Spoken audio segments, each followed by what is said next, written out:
Hello everyone, welcome back to my channel. Today we're going to go over this control system problem. And this control system problem is taking you back to basically physics. So this was a lab that I did in my course, and it can be a tricky problem to think through, so let's just read through it.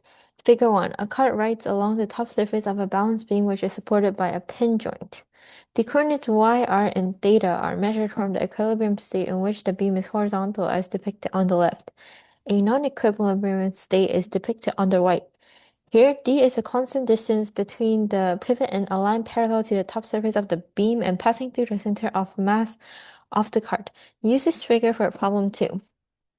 Initially, this can seem like a complicated problem to think through, but what a constraint problem is, usually we have to consider what aspects will stay constant in this dynamic system. So in this case, um, we note that we kind of break up the motion into two different parts to better analyze what is going on uh, and to find a constraint equation for the balance beam system. So what is a constraint equation anyways? So a kinematic constraint equation relates the generalized coordinates of a system that are not independent due to geometry. It expresses the geometric compatibility between positions of connected parts without involving forces. So for instance, for the balance beam and cart, this is what we're gonna solve for, so let's not read the rest. So basically, here's another definition. So, kinematic constraint equations describe the geometric or mechanical relationships between parts of a system, restricting their relative motion to define how they move together.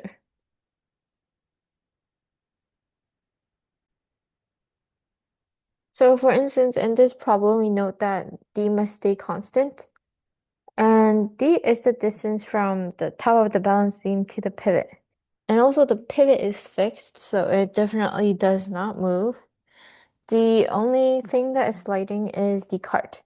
However, due to the rotational motion of this pivot, the cart can only go up a certain distance. It is constrained to each other, and there's a relationship between how this pivot turns and how far the cart moves up. Um, so let's start by thinking about what motions occur here. So a cart rides along the top surface of a beam, and basically the pivot rotates a certain amount of distance, but that is not the only motion included in this kinematic system. This cart also goes up a certain distance. We can consider these two motions separately and come up with an equation relating their motions to how high the cart moves in total. So, for instance, if we consider the system without the cart moving up a certain distance, so let's say we have our system over here with the cart, and then it simply tilts a certain distance like such, so that the cart looks something like this. I know this is a bad diagram, but yes, the cart moves something like this, but this cart stays put. So because of that motion, let's call this the center of the cart. The cart is going to basically um, have a new height due to simply the rotation of the pivots. And this is kind of exaggerated, but basically the change in height is going to be this distance over here. Um, so we can call that change in distance, let's not call it y since this distance that the cart travels is called y. Let's just call it a. So what is a going to be? So When the cart, the initial position is at D, but when it tilts, this distance, or over here, this distance becomes distance D. Um, but this vertical distance is going to be different. So basically, the center of the cart stays above point D. And let me draw it better so that you guys can actually see what I mean. So we originally have this system over here with the beam. And the cart is directly above the pivot point. However, when you rotate the beam, it changes to look something like this. And this is still the center of the beam, and this is still distance D. These are all distance Ds. However, the difference over here is that this vertical distance matters as well. And we consider the cart as a point object because of how small it is. So we can consider the distance as simply the distance between the surface of the balance beams in case 1 and case 2. So it would be this distance over here, which is A. So how do we find that distance? Well, we know that we can find this vertical distance over here. The vertical distance from the pivot to kind of this point. When the beam tilts, this distance is D, but we have a new vertical distance that we have to find.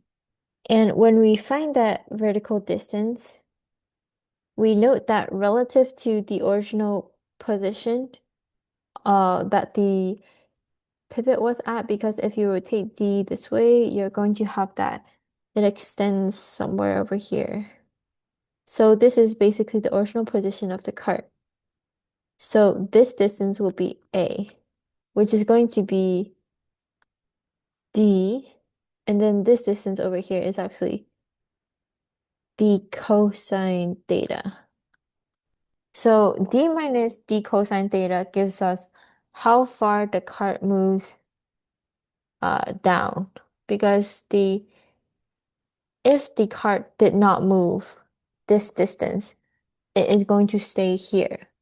So this is the change in height simply due to rotating this balance beam a certain angle.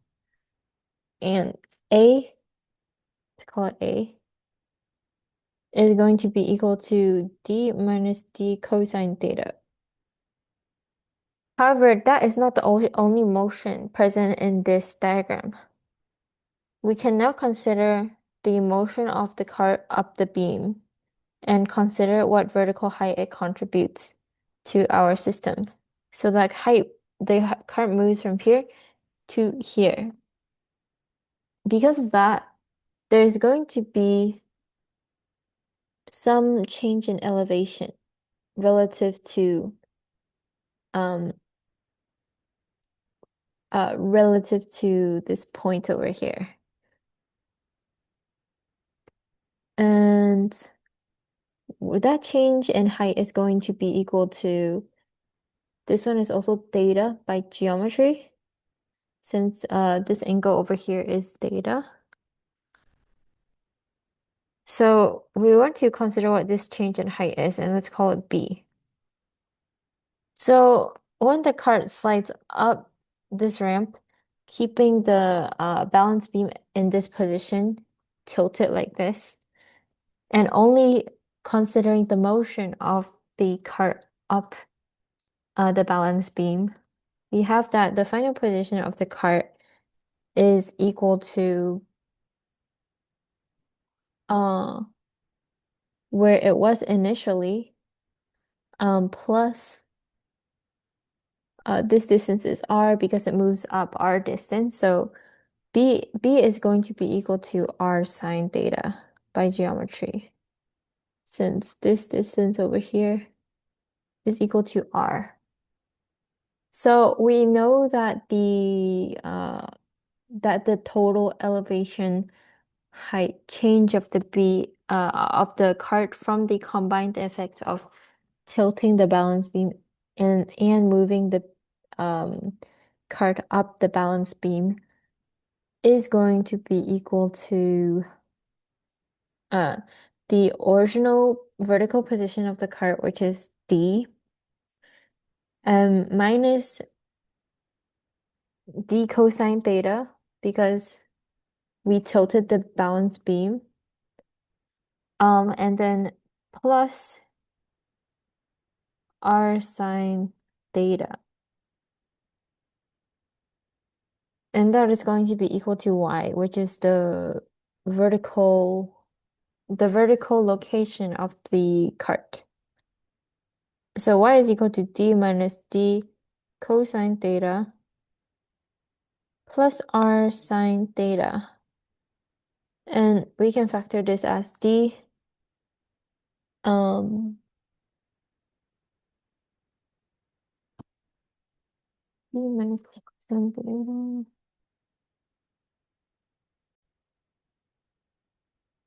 Yes, and there's a tricky part over here is that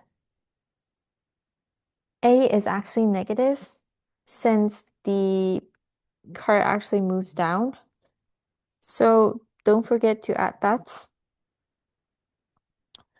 And it's negative because when you tilt the beam, the vertical location is going downwards. So this is why we multiply it by negative. And when we multiply it by negative, um, it actually becomes uh, d cosine theta minus d plus r sine theta. And then this is basically equal to d cosine theta minus 1 plus r sine theta, which is this choice over here. Um, Let me verify that that's the correct answer. Yes, that is indeed the correct answer, and I hope this video was helpful to you guys in understanding how to approach these constraint problems. And don't hesitate to ask me questions. I'm going to be posting the slides in the comments as well. See you next time.